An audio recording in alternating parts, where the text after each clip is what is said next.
Hello everyone, and welcome to World of Darkness news. After the first week from the release of Vampire the Masquerade Bloodhunt, we are all in a very celebratory mode with so many people playing the game, tons of people streaming the game. I believe the peak of 134,000 people watching it on Twitch.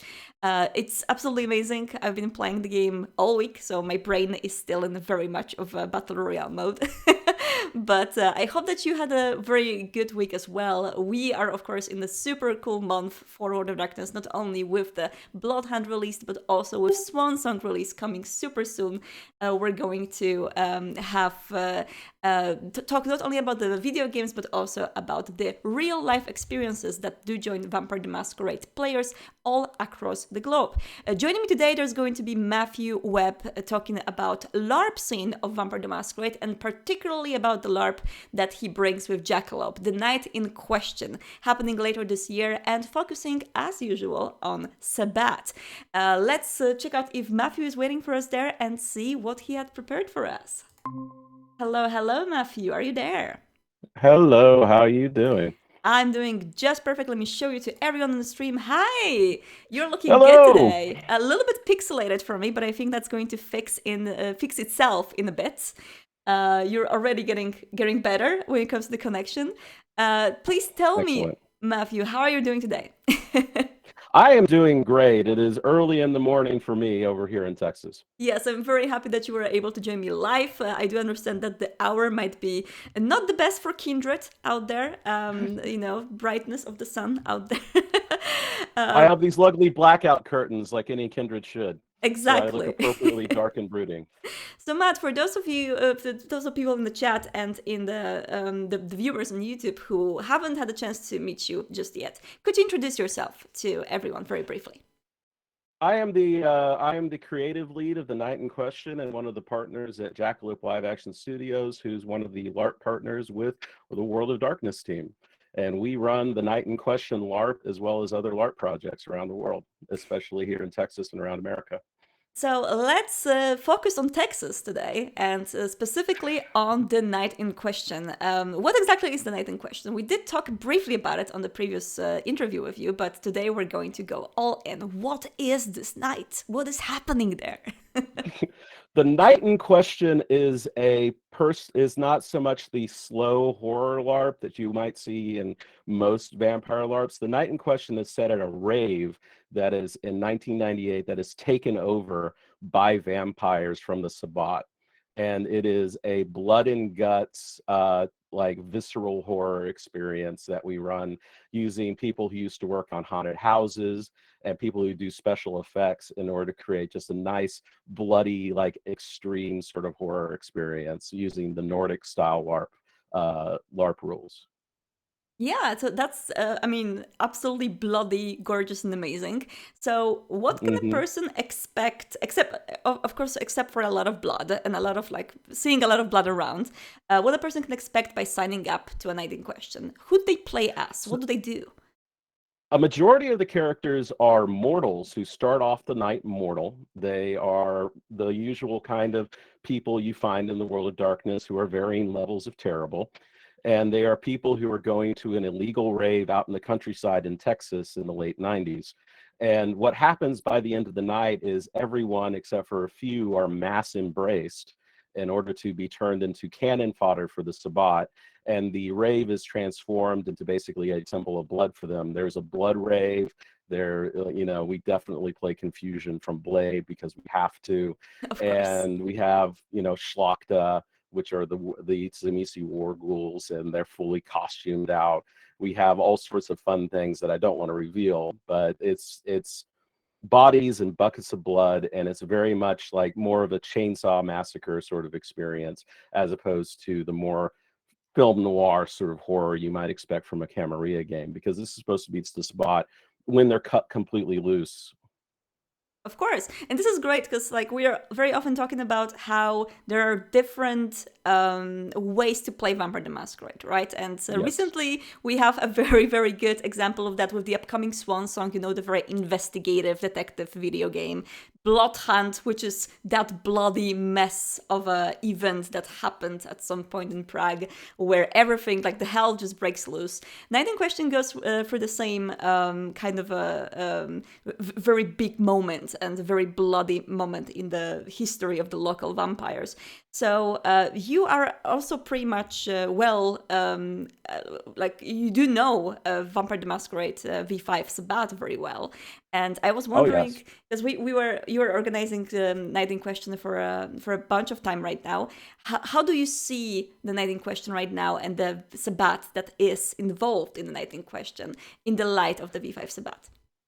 So the Sabbat that are the Night in Question are the pre-Gehenna War Sabbat. They're in the late 90s, so Mm-hmm. they're a bit more before the Second Inquisition.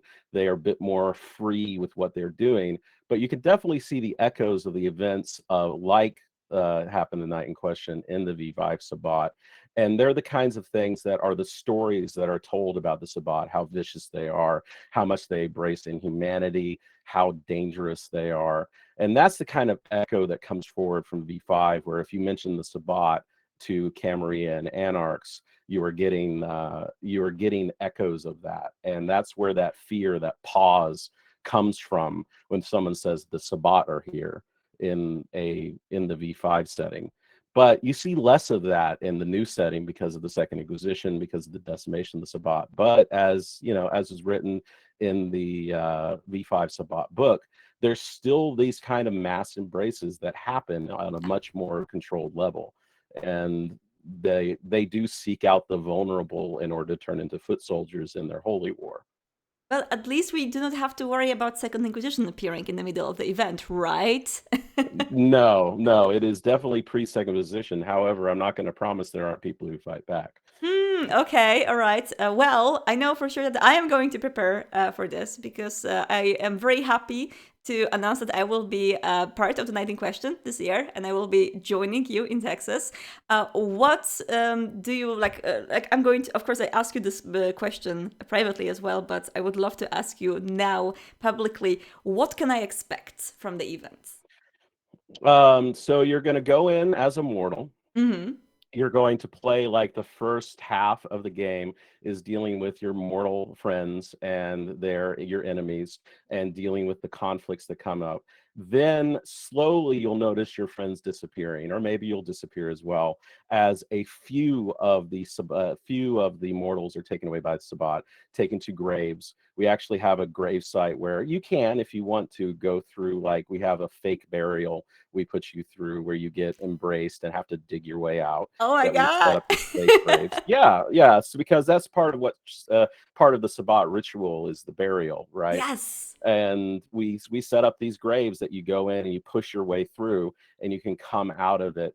And you know, when you're down in there, strange things happen. I won't spoil the mystery, but and you come out and you're changed, and your character sheet basically says the beast is now in you, and this is how your personality is changed because of because of the embrace, because of the blood, and because of this experience of being reborn through this Sabbat ritual. So everything that you are, your character flaws, your drives are kind of turned up by the embrace and that change that happens.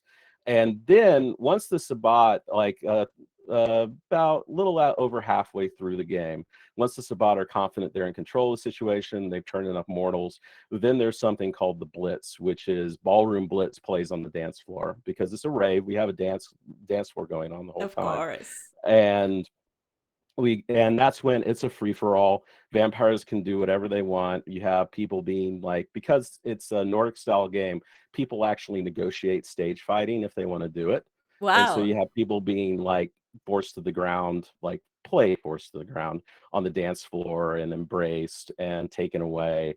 And it becomes a bloody free-for-all. And the last part of the LARP is the Sabbat part of it, which is we have a monomacy pit where you have ritual combat going on. We have a blood rave where we actually have shower heads on that are set up on the dance floor. We pump blood through them, fake stage blood, of course. It's really just red tempera paint and water. but people intentionally wear white just to get completely covered and that sort of stuff. And then Amazing. and then then you have Sabbat Festivus with the airing of grievances, and people are setting up this siege. That's because all this is a lead up to the siege of Boston, which is a canon event that happens where the Sabbat are going to be using these people as shock troops in the final stages of trying to take the city. And that's the overall plot of it. So that starts getting sorted out. And at the end of the game, we actually have a facade we build on the game site, which is this concert site. We rent this out in the middle of nowhere in Texas, which is great. And they actually burned down the facade for us because at the end of the uh, at the end of the party, the Sabbat stack all the bodies at inside and burn the whole place down, and it gets written off. The Camarilla covered it up as a terrible tragedy, but in reality, it was just kind of like the Sabbat had their fun and then disposed of the evidence in the most brutal way possible. Fire! Oh, I cannot wait to be buried alive in Texas later this year, which I'm just going to mentally prepare for. But speaking of me being mentally prepared for, something that I really liked about this LARP from all the stories I've heard, and of course from you as well, is how although it's so gory and like there's so much very brutal and violent stuff happening on pretend game, it also puts a very strong impact on the consent in play and making sure that everyone is having fun and the considerate play, which is very important for us in general. Can you tell us how do you approach this in such a, of course, pretend violent environment? So the only way we could do it was with consent mechanics. We don't use the traditional mind's eye theater rules. I love mind's eye theater LARPs, don't get me wrong, but we use consent mechanics, which is everything that happens to your character only happens because you allow it to. You negotiate with people. We teach people, there's a 4-hour workshop before the game teaching you how to negotiate, how to do fake feeding, how to do fake fighting, how to do any of these sorts of things that you want to do. And we train everyone, that it's a mandatory workshop on these safety techniques and Mm-hmm. how to create this like consent-based experience. So if you want that experience, anything you want to happen can happen. Anything you don't want to happen doesn't happen. And that's part of the Nordic LARP style experience that comes from the Night in Question and other Nordic style games, where we create this environment where it's not that you're forced to do anything, it's that you have to consent to everything that happens to your character.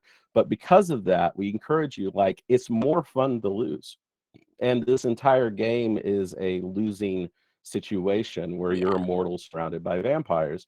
So what you want to do is lose gloriously. We have this phrase, we want you to drive your character like a stolen car, right? We Yeah. want you to have fun and wreck it because it's only one night. And at the end of the night, it doesn't matter whether you survived or not. So have fun.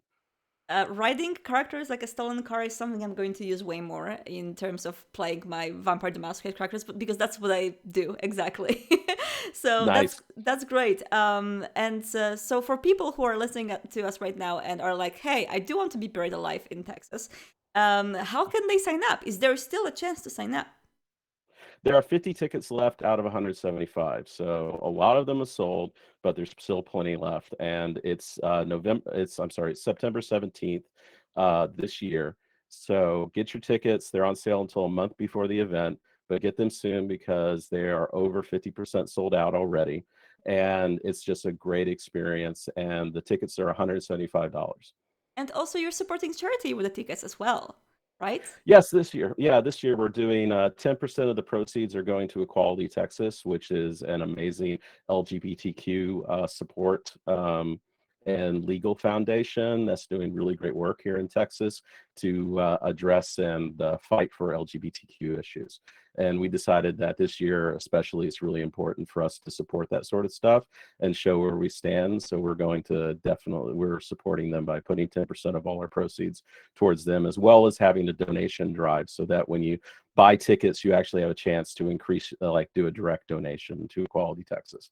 That's awesome. Thank you so much for doing this. And of course, there's a lot of people that might not be able to get there just because it's, other side of the world. How can they tune in or check out maybe some videos from Night in Question or just know somehow what is happening there? Are they still able to tune in somehow?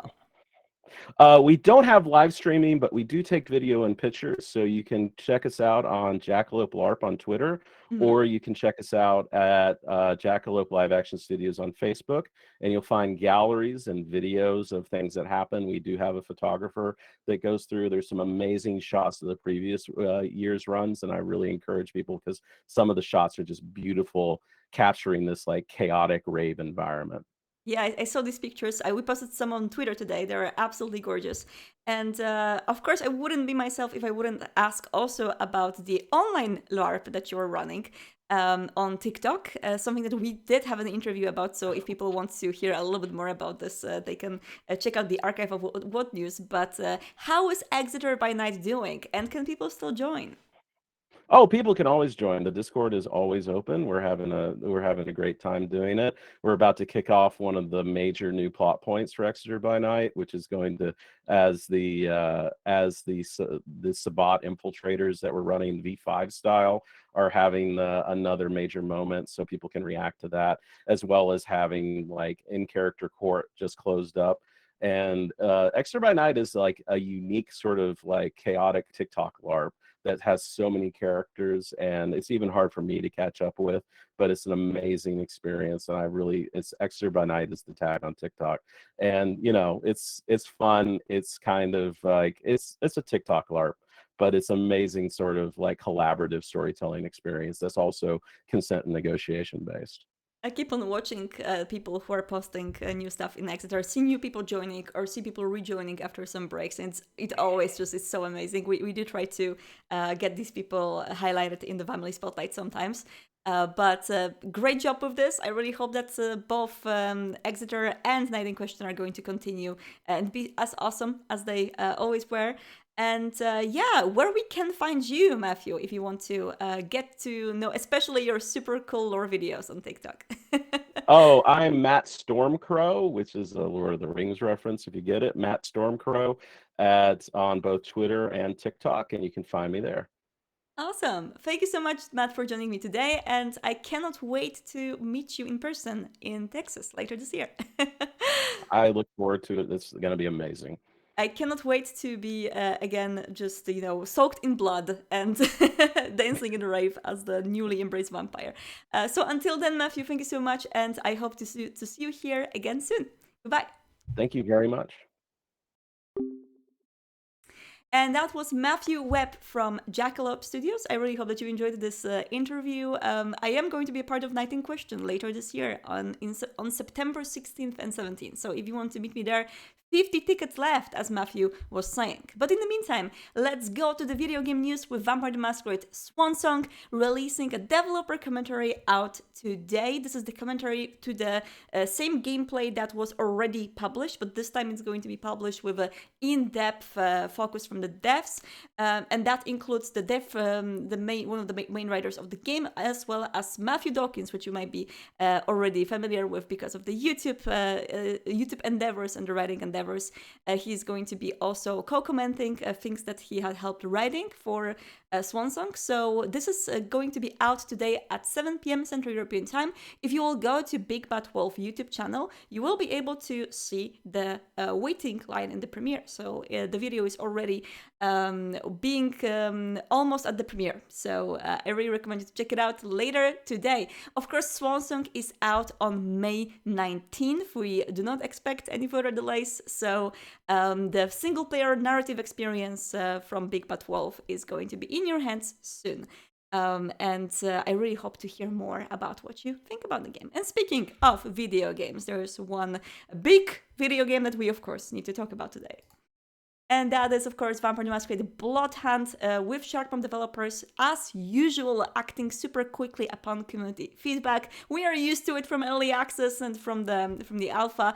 Whenever the players are submitting some feedback in mass to Sharkmob, they are reacting very quickly. And this time also, in a very surprise update today, they have added the duo mode to Bloodhunt. Before that, you could only play solo or in the groups of free. Now you can also play in the groups of 2. If you have one friend that you want to share your Bloodhunt experience with, you're able to team up and play together. So they've added duo. They've also patched the game already. So if you had any issues with the hit track bug or anything else, they actually updated quite plenty in the first week of the game's presence. I didn't have much issues with the game myself when I was playing, but especially I've seen some competitive streamers, like these top streamers that have insane skills, that were submitting some bug reports to SharkMob, and they were reacting very quickly and fixing it. So that is done. And if you want to jump into Bloodhunt, the game is completely free. You can check it out. There's plenty of lore lying around in this game and just waiting to be grabbed. I love seeing some people who have already started doing YouTube compilations of the lore and trying to dig deeper into it. I really want to see more because, of course, not everything was uncovered just yet, and we are going to expect way more drops, info drops and lore drops about the characters in the game, about everything happening within. So great to see that happening, and I definitely recommend to read the descriptions in the journal in the game. If you are a Vampire the Masquerade lore maniac, as I am, that's the place to dig up the true treasures of Bloodhunt. And if you are into a different kind of a treasure, which is the visual treasure, the vanity treasure, if you want to look really cool in the game, the drops are coming pretty soon.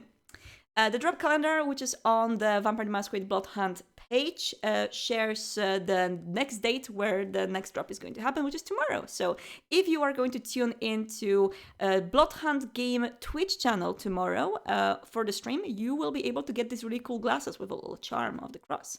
The pineapple power, which is, of course, from the game, from the developers, was available beforehand. And these drops, from what I've heard from developers, they will be available in the future as well. So you will not lose them forever if you're not going to be on Twitch tomorrow.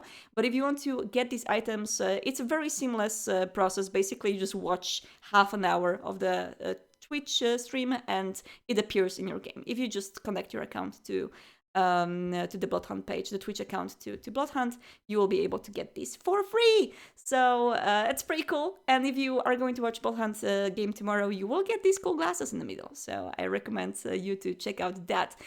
Please do send us all the feedback about the game you have, and we are awaiting both the feedback about Bloodhunt and the upcoming Swansong, which is coming soon. I think it's a super cool time that the two big games are releasing in a very short span of time, the single player and the multiplayer, offering completely different experiences. If you are not into competitive play, multiplayer play, then Swansong is definitely going to be better for you. If you like to play with your friends more, Bloodhunt is the one to choose. But I think both will offer a really cool perspective on Vampire the Masquerade 5th edition, and I cannot wait to see more of that. Bloodhunt so far has had a very good reception, so let's hope for the same for Swansong. In the meantime, I'm going to join Hadi on the meeting. She is awaiting me there, so we can go through some of the Vamily Spotlight. We do have plenty of really cool stuff for you today. Let's see if Hadi is awaiting me. Hello, Hadi! Hello. Can you hear me okay? My cat unplugged my microphone just a minute ago. That's amazing. Well, I can see you, I can hear you, and everyone can see you right now on our beautiful Vamily Spotlight screen. Also, I love your cat. He wants dinner. I'm going to make sure that everyone can see us here, just moving stuff a little bit on my screen.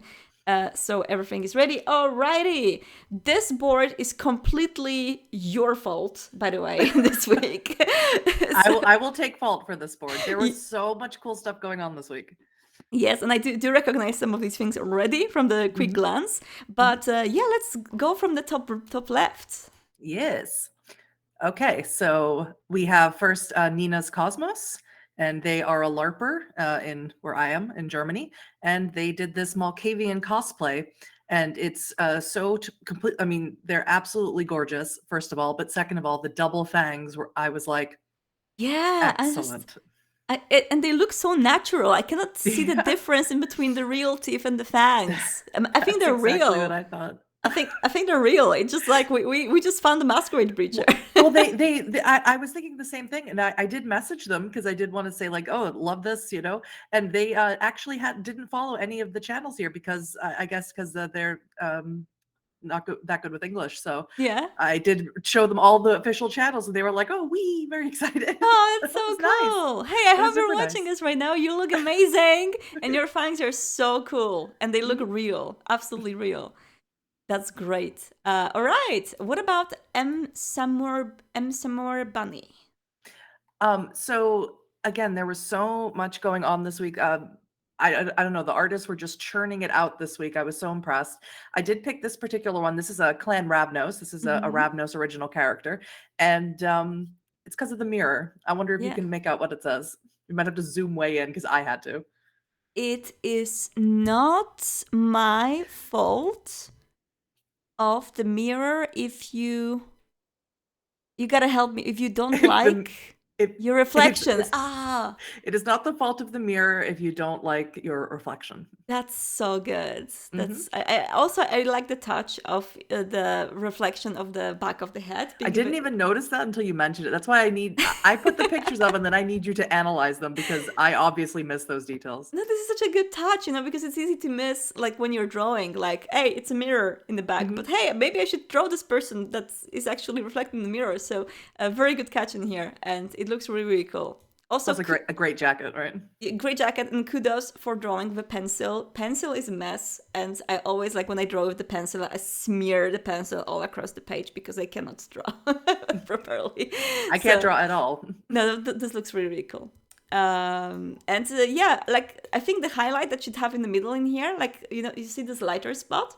Yes, now I do. Yeah, so how you do it is you basically, like, you draw a lot and then you take a soft eraser and you, like, erase it a bit to make highlights. So you can do it this way. And I think the author did it this way. And it's super cool technique and it looks really nice. So yeah. Yeah, it looks I mean, I thought it was really, really cool. And of course, I love when people draw their original characters. It's one of my favorite things to find all week long. Speaking of original characters, Mademoiselle Noctua. Yeah. Mikhail, our Nosferatu in formal clothing. Just ignore the blood splatters on his jacket. He had a busy night. And this is probably one of the most unique takes I've seen on a Nosferatu. Because of the hat? Is it because of the hands? No, I think because the head is sort of, I don't know. It's got this sort of skeletal thing, the skin stretched over. Yeah, I went because of the head. But yeah, I mean, it's kind of interesting to see an actual kind of like a hole in the head, but not really. Yeah. Like it's shaped in a way that you could still probably hide it with a hat, but not wearing a hat in this shape is a statement, which is great. That looks really cool. Also, I like the parchment paper that it's drawn on. It looks super cool. Yes, and there were Mademoiselle has a lot of these on there, and they're all vampire characters, and they're all drawn on this paper with sort of different scrapbooking-esque things in the background. So that looks super, super cool. Very aesthetic. Yes. What do we have here from Crafty Mirage? Crafty Mirage mistakes. So I've been meaning for a while to put up some TikToks from St. Petersburg, I believe. It's a play by post Discord, and they also do a lot of stuff on TikTok. And it's really growing and getting bigger and bigger. And I think I sent you a video of where they were all getting excited and sharing that Jason Carl was going through and liking all their videos. Oh, that was them, yeah. That was them, yeah. So can you tell me the name of the Discord again? I believe it's either, I want to say it's St. Pete's by night or it's St. Petersburg by night. Okay, I see. But that's not super interesting. I haven't heard about this one yet. It's fairly new. Okay, I'm going to check out this video. Let's see. Do you want to see what I made today? Yes, please. Mistakes. I made mistakes today. If you weren't able to hear because it's pretty quiet on my end, do you want to see what I've made today? Mistakes. I've made mistakes. And I mean, that is funny in general, and I think for any TTRPG player, but I like to believe that when I'm storytelling, that mistakes are just, a thing that happens in the game. There's no mistakes, really. Yeah, but when I saw this video, I immediately thought about a child coming to their sire. Yeah. Like, hey. Yeah, that's even better. How you doing? I made an oopsie. I made an oopsie. Extenebris project. Look at this. Ah, it's gorgeous. Madness is her name, Malkavian, which is, an amazing description to go along with this very dark. I don't even know how you would describe this type of art, but it's Yes. beautiful and sort of macabre. I like it. Yeah, and this actually leads me to a super cool topic that we've been discussing so much recently. If you are following us on Twitter on World of Darkness, recently there was a thread that we've opened about a community question, whether there's any clan in Vampire the Masquerade 5th edition that you do not really fully grasp, or do you find very hard to use in the roleplay? And we really like to learn more about what you think about it. If you want to write us on the tweet chat or in YouTube comments or under the tweet, because so far we gathered so much interesting opinions from people about which clans they find to be very difficult to use in the campaign. And Malkavian was one of the most mentioned ones, actually. Yes, I saw that. Yeah, and I see that, a lot of people still interpret Malkavians very much from the prism of mental illness, like a real human mental illness, which it is not. What Malkavians, how we're trying to portray them in the Vampire the Masquerade 5th edition is this supernatural, extra sense basically that they have, which can be very helpful, but can be also something that detracts them from other things. So it might be difficult to portray it, and especially if you are trying to use a little bit more of like a real mental illness references, it's super hard to do it properly, correctly, and non-offensive to people who suffer from these illnesses. So I really very much recommend people to lean more into the supernatural. Think about, prophets. Think about people that get visions of something that might be true. And the supernatural curse that is flowing in your veins that, that doesn't change yourself, your perception, but adds like a next layer to it. I think it's a really cool concept to play. If I could just add something from my own perspective, I try and steer almost entirely clear of any sort of mental illness. Exactly. Although I did enjoy in Vain Pursuit the what was it? Not hypochondria. It was like everything had to be clean. Yes, I can't remember what it's called. Yeah. But I did enjoy that. But I sort of interpret Malkavians, at least in 5th edition, as sort of that idea of the broken mirror, right? Their clan symbol, as everything that they see is perceived through that broken mirror. So I had a Malkavian NPC in my game, and everything that they very much an oracle-esque, seer-esque, everything that they talked about was something that was helpful to the players. It's just that they couldn't interpret what she was saying as well as, she was just saying things, and it took them a little while to interpret what she was saying because she sees it through a different lens. Yeah, how I was playing Malkavian, I think there's various takes you can take, but something that I did with my last Malkavian character was that I took a character backgrounds that came like in the mortal times. He was very anxious, and this was something that I could very much empathize with. This was something that I could easily roleplay because I've been through periods of like super big anxiety in my life. And then I took it into like after he was embraced, all of these feelings that he had as a mortal were just more vibrant, were more present, were more there, had a personality to them almost. So they were basically haunting him in a way more supernatural manner. And it was interesting to roleplay this because he was still him, right? And he was basically trying to maneuver in between this paranoia and all of these things he did used to feel in a much lesser extent, but now being so much more extended because of the beast. Yeah, everything was just intensified. Yeah, and I felt like that was something that I could roleplay well just because I could partially empathize with that, right? So if there's, if you want to use it in this particular way, I think it also can be super interesting. But if you are not sure, it's always great to lean more into supernatural, into more, not non-human basically conditions, but more of the supernatural stuff. All right, that was a really nice little segue. little tangent. Little tangent, but let's talk about Cridox. Okay, this picture, this art, I was like, okay, I have to put this up here because Outstars, this is going to be their favorite. Yeah. So this is some lovely commissions that they've done of a vampire, and they've done quite a few, but this I think you would like the best. Some lovely commissions I did this year so far. I was so honored to draw those lovely vampires, and look at this lovely person with This is the Tremere, if it's not obvious. of course, with a little pentagram t-shirt with a blood back in her fangs, and super cool fashion. And I think it looks like a MacBook, but it doesn't have a Mac logo, which is great. She's sucking out a blood bag and watching Netflix. Yeah, it's amazing.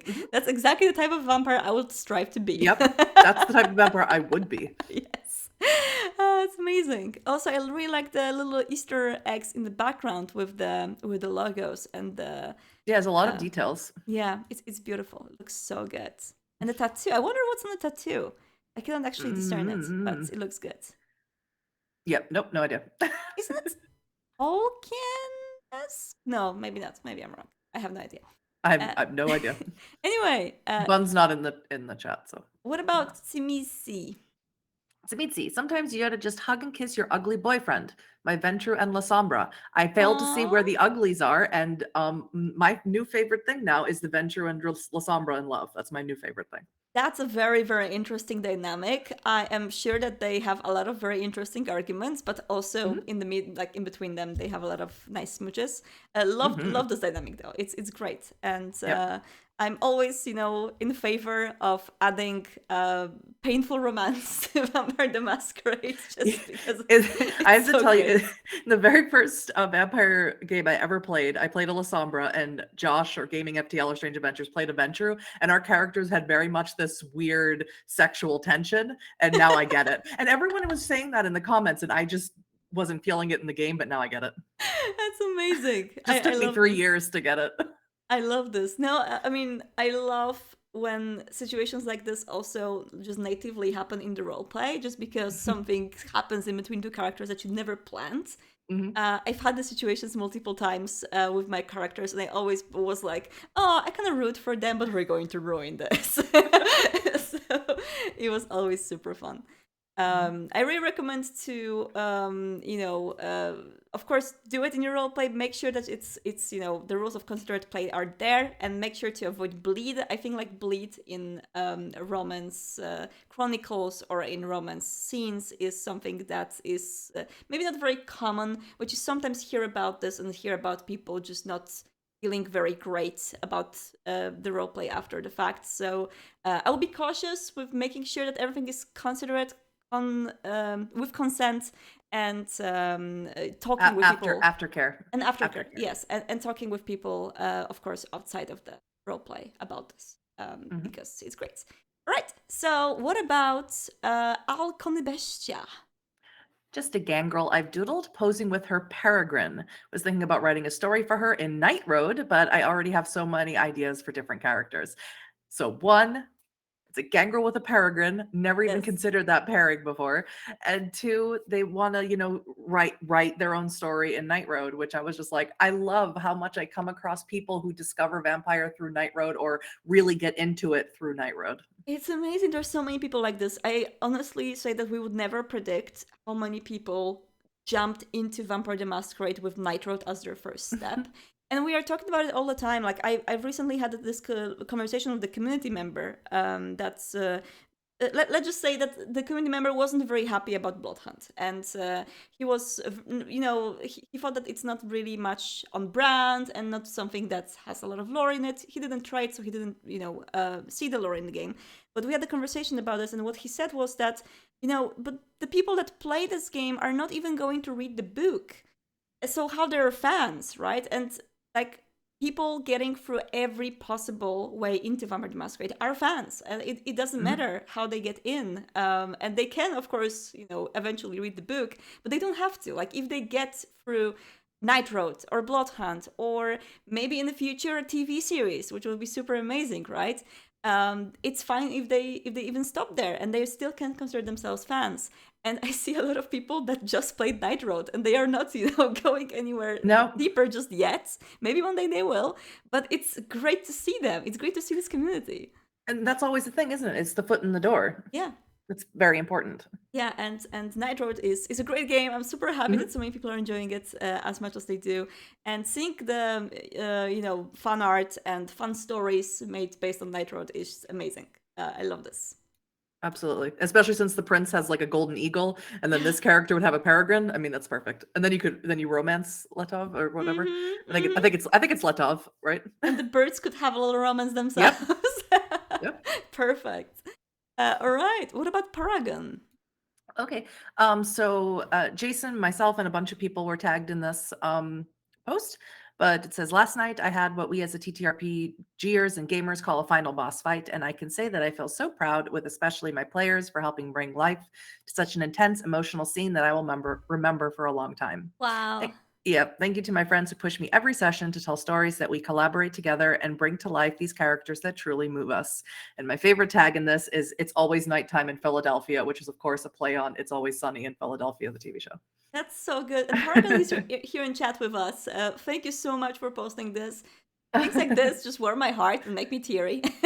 So... Yeah, no, I mean, it's so beautiful. Yes. I've never had the actual table experience. Yeah. So I see this and I just, get all warm inside. You need to change this, Hadi. I'm sorry. I am going to scream at you until we change this, until we meet and make a tabletop night. Okay. I'll just pop over to Sweden. It's not that far. Yeah, exactly. Just just a couple of countries. All right, and now let's go to Storyteller's Vault with The Embrace. What is this? Yes. Okay. So, as always, look through Storyteller's Vault every week to see, what's going on over there. Mm-hmm. And this one, of course, caught my eye because the Embrace. When I've had new players who don't know anything about Vampire the Masquerade, the very first thing I'll ask them is, well, how do you think you became a vampire? What do you think the circumstances were? And that's how, we sort of get into it, and then they get more interested. So this is actually has sort of backgrounds that you can put on your character sheet of how you were embraced. Wow. Mm-hmm. That's such a good idea. I mean, it's such a great, of course, all this could be like, listed in the book, making the book 600 pages long. Like we were talking about, the things that, like last week, I think that there was also a super cool supplement for Storyteller's Vault, but this is like such a cool supplement which you can just push towards your players who, for example, have problem with coming up with that background and say, okay, you have no idea how you were embraced. Check this out. And you can pick one from these. I love helps like this, like little things that can help you at the table. That's amazing. Yeah, and I even love the one that says random. There was no rhyme or reason to your embrace, because sometimes that's the case. Exactly. It has everything from shovelhead, the traditional shovelheading, to best friends forever, which is a very cool archetype of the embrace. I'm totally going to check it out because it sounds super interesting. It is. And it's just, the more I can give to, especially new players, the more I can give to them to help try to immerse them into, their character in the world, the better for me anyway. Yeah. So Storyteller's Vault, folks, if you want to get more community content for your campaigns, really recommend it. Basically, every one of us uses some of these sometimes in their role plays. We really like to use fun content when we're even playing, privately at our tables, so I very much recommend this one. All right, just a bored emo is dead. So it's Portrait of the Beautiful Eva from LA by Night, a Vampire the Masquerade Chronicle. JCVM is such an inspiration. I had to draw her. Actually, I'm tempted to draw her haunted city character Juliet next, which I think that's a reference to the Prometheus game that Josephine was in, but I'm not 100% sure. I haven't watched this one, so I didn't read. But that looks so cool. I know exactly which photo this is referencing. Yeah, so do I. Yeah, I remember that picture. And I love the play of the red, super intense red. It's so beautiful. What about Lou, Deviant Piper? Yeah, Lou has been featured on the Vamily Spotlight a lot because they are constantly drawing Vannevar and Suzanne art, and it's always great. So started from a simple warm-up, got carried away, finished the whole thing, and now there's a seneschal on the loose. I know she doesn't actually have golden eyes, but why not? That's true, why not? Yeah. And they're all terrified of you, as they should be. I love this. Mhm. This is romantic in a very vampiric sense. So it's romantic in a creepy way. Yeah. but I like this. And also I just love sheepers. Sheepers are Oh yeah. the core part of every fandom, and every fandom deserves their sheepers. And it's like I allow people to ship whoever they want. If you want to ship these characters together, even though they are horrible vampires, Mhm. go ahead. Well, you approve every TikTok that I make. You know how I feel about Jasper and Emma. Exactly. I just like stamp of approval on every single thing. And beautiful. This looks so good. Mhm. All right, and we're going to the Bloodhunt section, our new section since last week. Starting with some fashion sense, I see. Well, there's so much. Oh, but this is my favorite week. So I know it sounds weird. It's my favorite week so far because my whole social media feed was just flooded with Bloodhunt stuff, and I was like so greedy picking it. Greedy. All right, My so folder is huge, full of Bloodhunt stuff. I see someone made a Mr. Yeah. Burns in Bloodhunt. That just made me laugh because it looks like Mr. I mean, they just need to give the Nosferatu sort of like a yellow greenish maybe Yep. skin, and then you have Mr. Burns. Amazing. Fender Gaming with really, really good fashion sense on the Nosferatu. And then we have Miscallium with, oh my god, gorgeous looking cutlery. Look at them. I'm so sorry to deviate. I just noticed Alex Ward in the chat, and I'm just like, I love Jasper and Emma. I'm so Hi, Alex. Good to see you there. sorry about that. You know, all my secrets. Oh, Yes. look at them. Miss Callium, and we are back. Don't mind all the messy wires. And I did go through their Instagram because that was all that was the description here. And this is their friends, and they played through the first alpha and then the play test, and now I see this. they And did from yeah, the customization they have on. and they're just so happy to have their coterie back to, you know, diablerize vampires in Prague. Yeah, this middle outfit is on sale right now in the game, but the other two outfits are coming from the early access. So I remember them from the early access battle pass. And But and that's just, you know, so nice that they get to, you know, hang out with their friends again playing Bloodhunt. I felt the same. Like I was so happy just like writing to everyone I played Bloodhunt with, like we can play again. And haven't stopped since. Like every single little moment I have of free time, I'm just playing this game. I probably shouldn't admit this, but I remember that computer I told you I was going to buy, but I was like, no, I'm going on vacation. I should save the money for that. I bought it today. Oh my god, we're going to play soon. So I'll be playing Bloodhunt with you soon enough. Oh my goodness, I'm so happy. Yes, we have to stream this, by the way. So everyone is going to see this, but we're going to play Bloodhunt for sure. Like, you have my promise. Right before I go to Greece, I spent a whole bunch of money on a computer. That's a great idea. You know, I did the same. Like, I am moving houses soon, but I got the PC just for this game. So, yes. Oh, hey, we are having our lovely Elise here with some Bloodhunt stuff. Do you remember Elise was telling you that they're like really bad at the game, and so that they feel like they just keep dying, and then that welcome back from oh, what's his name? I can't remember his name because of the C, isn't it? Christos. Yes, Christos. Yes. It's amazing. And yeah, this is exactly how I look like back in Elysium every single time I arrive back. I'm thinking about doing some roleplay streams in Bloodhunt to actually roleplay it out. And I'm always thinking, because, you know, of course, Bloodhunt is a reenaction of one night. It's so you have to kind of get a little bit creative in order to roleplay this and going back to Elysium. So I'm kind of like imagining it's going to be, oh no, we failed the mission again, or hey, we won this particular district or something. So there you go. Alex wants to play. You can live stream with Alex. Alex wants to play with you. I was recently just screaming at Jason that I need to play with you, Alex. So yes, please. I'm going to I'm going to hit you up and we're going to play. And you're not going to escape now. Oh, I see a team wipe on the first two. But second. I know, so but close. It feels so bad though. Like, it feels so bad every time. But look at them; they have a battle pass too. I can now recognize if people played early access or if they have battle pass because of the customization they have on. Like, I already can pick this up. This mask is in a battle pass. It's super cool. It looks creepy when you walk around, especially as a Ventru. It just fits. Oh.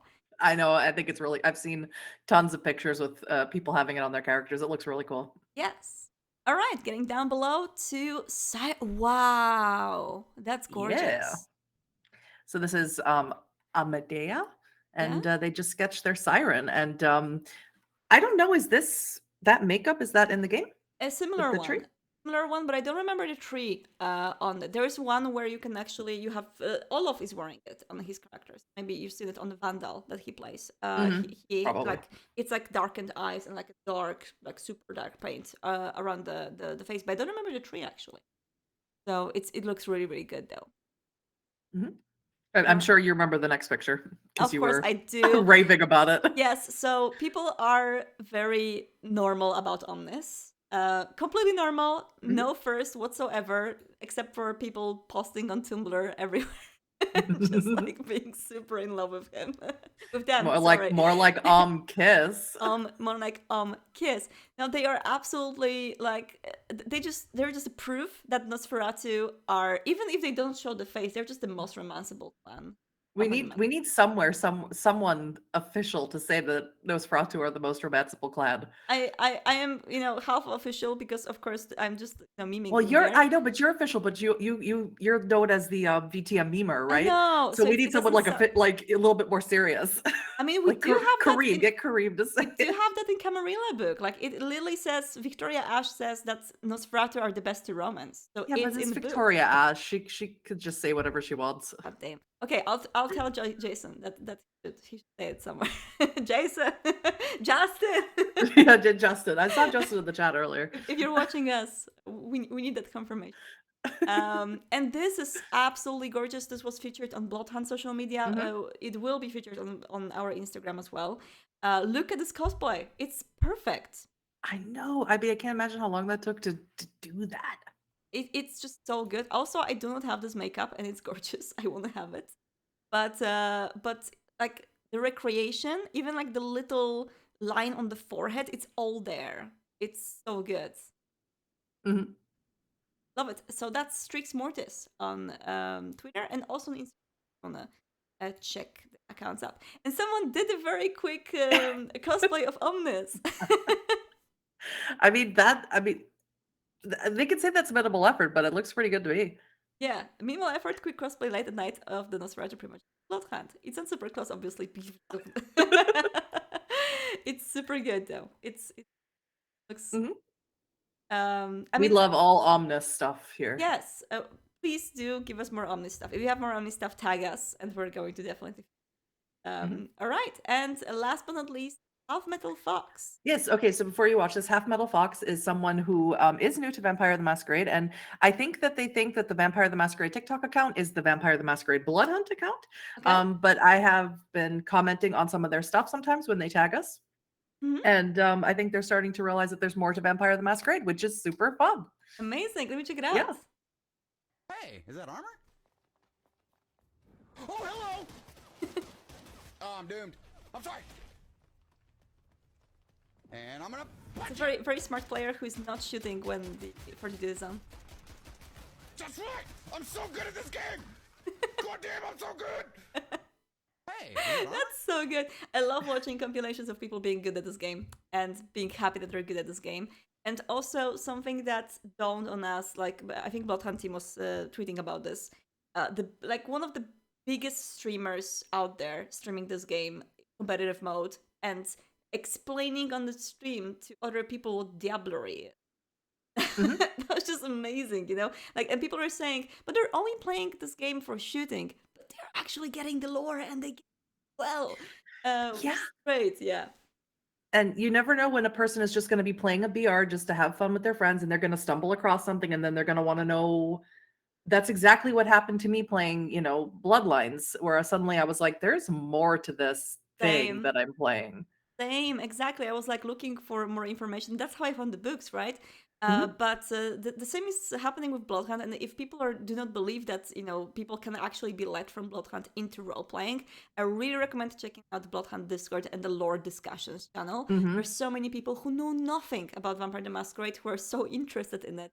And people from the community being so helpful. Thank you so much to everyone there who helps the new community members and gives them answers to very basic questions. Like, what other clans are there? Yeah, I think the family really loves to jump on those questions to embrace new people, pun And intended. it's, you know, maybe a little bit harder to understand for us older people, older generation, but like in my times we used to just Google everything, right? Like we found something new, we go to Yeah. Google. But we see this more and more that with, especially with younger fans and with younger players, they do not want to go to Google and find information. They would rather have a live recommendation from someone, or they would Correct. rather see a video. So Correct. yeah, so that's something that is new to me. I see people that, you know, they could just Google where LA by Night is, right? No, we were both super surprised when we learned that most Gen Zers use TikTok as a search engine. Yeah, they just use TikTok. They just write it on TikTok and they look for stuff in Yeah. there. And the same is, you know, for Discord. You see people asking the super basic questions that they could Google, but they just want to hear it from a real person. So for all of those of you who have patience to reply and give like the basic information, so big thanks, because you are helping people into the hobby and helping people, which is amazing. Mhm. This is a good time for Vampire, and Yeah. my heart grows. Yeah, no, just the excitement from that Bloodhunt has injected into the community is just so great to see. I love Yes. every minute of it. And with Swansong coming soon, with New Mhm. York by Night coming soon, we are just expecting a really cool spring. So Yeah. I really hope that people are going to tune in for more. And in Mhm. the meantime, Hadi, thank you so much for joining me. I Thank you. had so much fun with you. Me too. See you later. Bye-bye. Bye. Thank you so much for watching us today. We are going to be back next week, but if you are watching us now live, you can still tune in exactly 1 hour to Swansong's YouTube channel for the YouTube commentary gameplay with the devs. And if you are watching us on YouTube, it should be live right already. So go to Big Bad Wolf YouTube channel, or I believe Nacon YouTube channel, where you can find the gameplay video. We're going to link it on this. Well, thank you so much for joining us today, and see you later. Goodbye.